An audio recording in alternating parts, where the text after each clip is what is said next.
Welcome back to the channel. I just thought I'd do a quick video tonight on tools because I recently was working on a truck that I keep up in Sioux Falls and was unable to pull a screw out of a servo, and the screw had actually stripped, and I wasn't using a bad set of tools up there, but they weren't my tools, so I thought I'd talk about some tools today because having the right stuff really matters. And I'll just show you what I started with. I started with I think it's a Traxxas toolkit that comes with this, and you can change these things here. They slide out and you can slide another one in.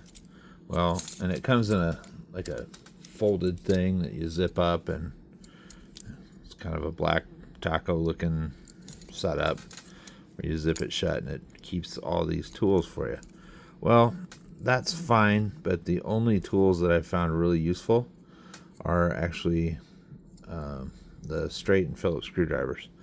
These tend to strip screws out. You know, it'll rip the screw heads out. So those are not my preferred tool. They're okay, but I destroyed a lot of screw heads with those.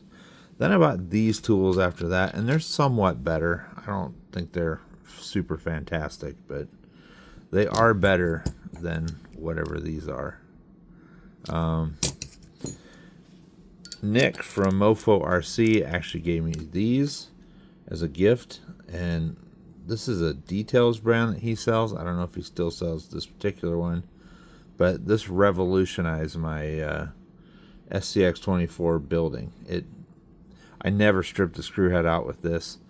This was a 1.5, but it broke the end of it off, and that was me using it as a pry bar, and it snapped the end of it off. So don't use your hex bits as a pry bar. So because it already ruined it, I turned this into a flat bladed screwdriver with a grinder, or maybe it was my Dremel tool. I can't remember. But anyway, this is a very useful tool. Just as a flat blade, I can use it as a chisel or a pry bar, and if I break this one, I just put a new edge on it. So these are great. But the nice thing, if you're going to do a lot of work on RCs, these are literally the best tools you can buy, in my opinion. I'm not getting paid to say this. I just love these. They're MIP. Some people call them MIP. Some call them MIPs. And they are the most precision made things I have ever used. They're incredibly strong. I actually have 2 sets of these now because I think they're so good that even my walking around set are MIPs. And the reason for that is I started telling you about the servo. I had to get a screw out of a servo because I needed to take the arm of it off. And I was using a nice set of drivers up in Sioux Falls, and it stripped the head out. It was ruined. I couldn't get it anymore. Well, even with the stripped out head, I came and I got my 2mm. I brought the servo home, okay, thinking I'll have to use some heat on it or something crazy to get that out. I put the 2mm MIP on it, and it took a stripped screw out. No problem. So if you're going to do a lot of work, I highly recommend these MIP tools. They are really good. They come with a little cover that covers the end of it. You don't have to use that if you don't want to, but it will prevent them from corroding. So I love those. These are the best. All this, I don't even want to touch these. These are off the table now. MIPs, that's all I want to use, and what Nick gave me. And he did give me these. They are fantastic. Nick from Mofo RC. He's a very generous person, very nice guy, and I've really appreciated those tools. The other tools that I really like, my Dremel. I've done a lot of work with this thing. You've seen me do a lot with it. This is a round file, and I use this all the time. Anytime you're trying to modify the shape of something. And then these are my 3 preferred cutting tools, or hand tools. And then also, this is good because if you need to make a hole in Lexan, it's basically what it's for, is a Lexan cutter. And this has an incredibly sharp tip on it, and it's got an edge here and an edge here, 180 apart. So you spin it, and it will cut a lot of stuff very quickly, very fine, makes nice holes, lasts a long time as long as you keep it covered. These, you get these with a lot of stuff, and they just throw them in with your RC. I found like that's a pretty good tool. I really like these. This is something for SCX 24s that used to come with RC four-wheel drive wheels. I've got 2 or 3 of these, and they are fantastic. I wish they were still available. Obviously, you gotta have a pair of pliers, and I really like these because if there is a screw that's very, very stripped out, this has such sharp edges on it that a lot of times I can grab even a button head screw, and I'm able to get it out with the pliers. This is a tool here you may or may not be familiar with. This is a shock tool, and it's fantastic because if you need to grab the barrel of a shock, you can do it with this big hole here, and it's great.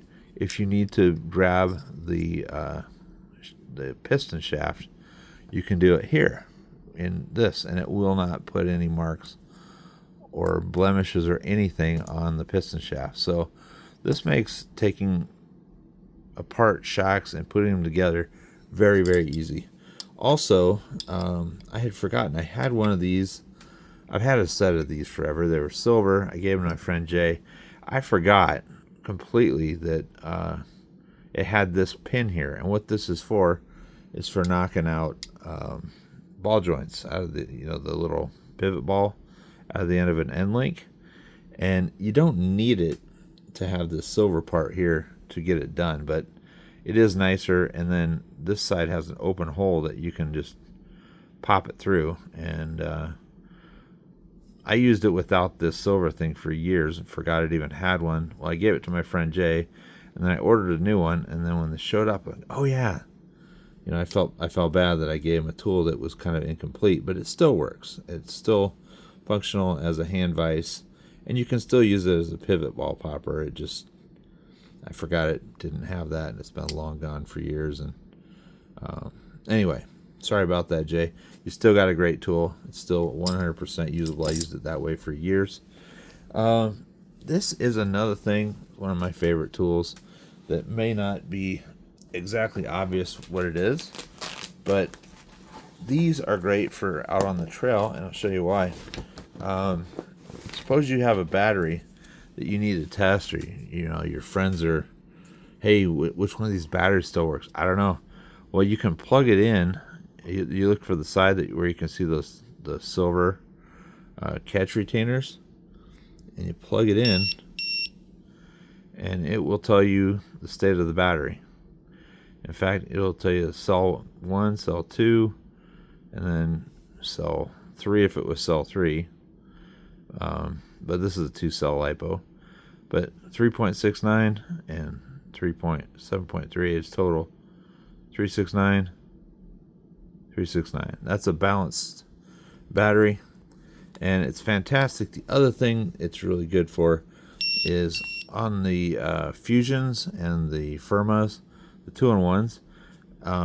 When it hits LiPo cutout, it lets go of the drag brake, and that's kind of an undesirable thing. So this is also an alarm. There's a button right here you can see. If I push that, I can set the limit as to when this thing will start beeping. And I'll just show it to you here. I'll set it to 3.5. It'll cycle through.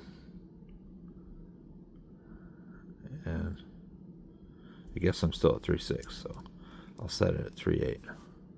Now it will detect that it's below the threshold and start beeping. So if you have a boat, that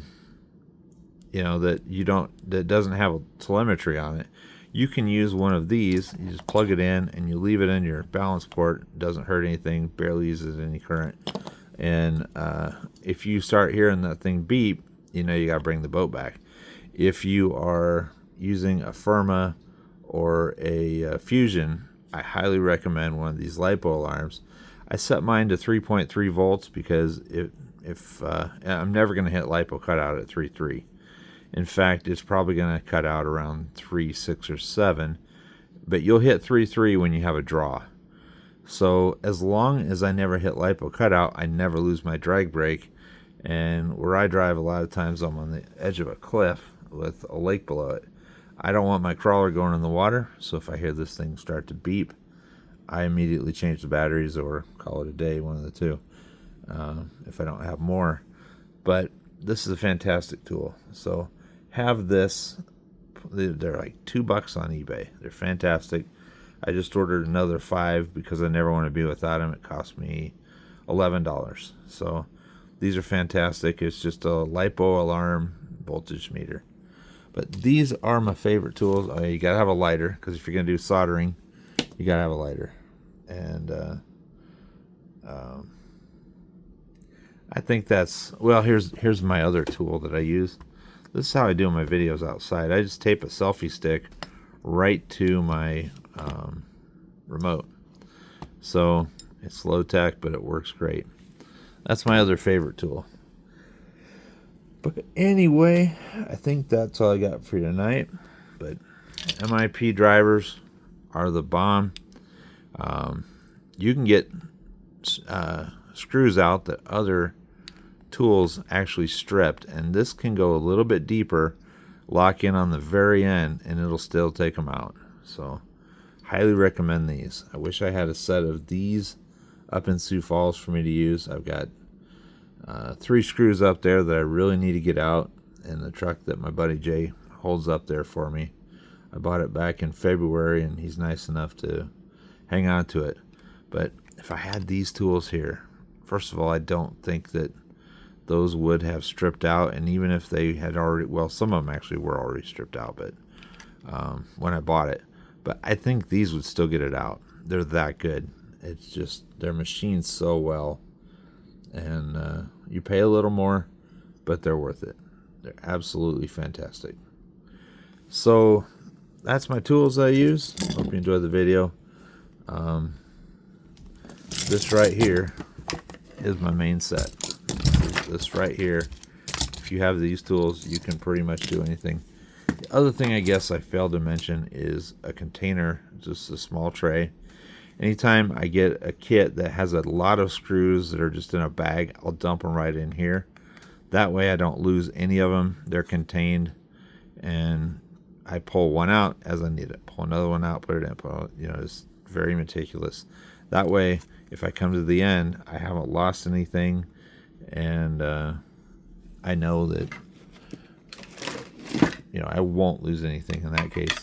Here's another thing I like, just a micrometer, or I don't know, calipers, I guess. And then this is also useful, but I don't carry it with me a lot. But it's just a thermometer. You know, shows you how warm stuff is. But this is good for checking to see if your motor got too hot. But this is more of a racing thing. You don't really need it for rock crawling much. But that's it. This is the tools I use. And like I said, I'm not paid to say this, but these are that good. I love MIP tools. That's all I got for tonight. We'll talk to you later.